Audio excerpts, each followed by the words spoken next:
Why do we do school at home when we homeschool? We step away from the mainstream approach in educating our kids to do something entirely different, like homeschooling. And we know we're doing something different, and everyone else knows it too. They ask us if there's a holiday as they see our kids in the grocery store on a school weekday.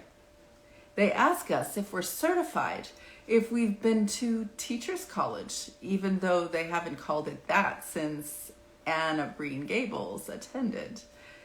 They ask us how we access curriculum and if we can meet the local standard or learning outcomes, as though the local standards aren't different from the next province or the next state or the next country.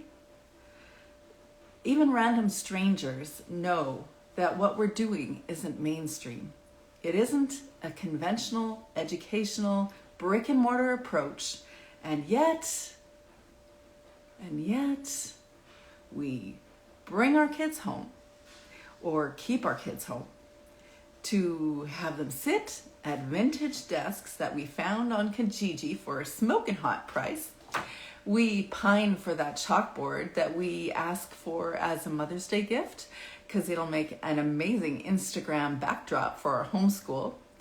And we line up like dutiful school soldiers when we stuff our shopping carts with multicolored markers and new crayons, even though we own a lot of markers and crayons. We just have to look underneath the sofa cushions. And then we wake our kids up at 7:30 so they can do their morning routine, get their teeth brushed and make their beds and put on something other than pajamas, unless you're a family that doesn't need that.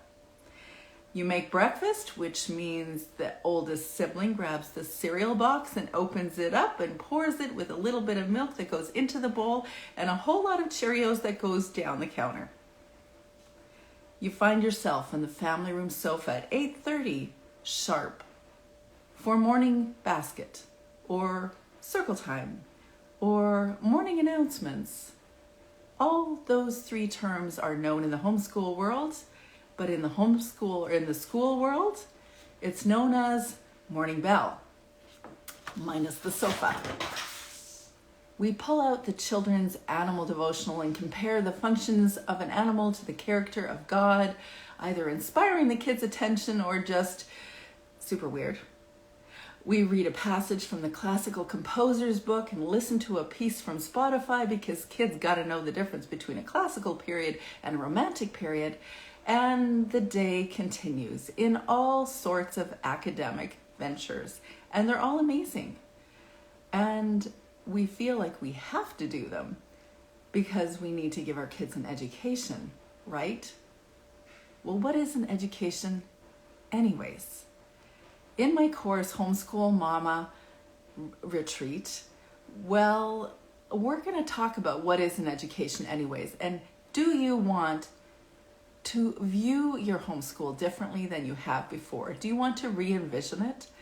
You're at the end of the homeschool year, or close, and you're thinking, is this how I want to do it next year?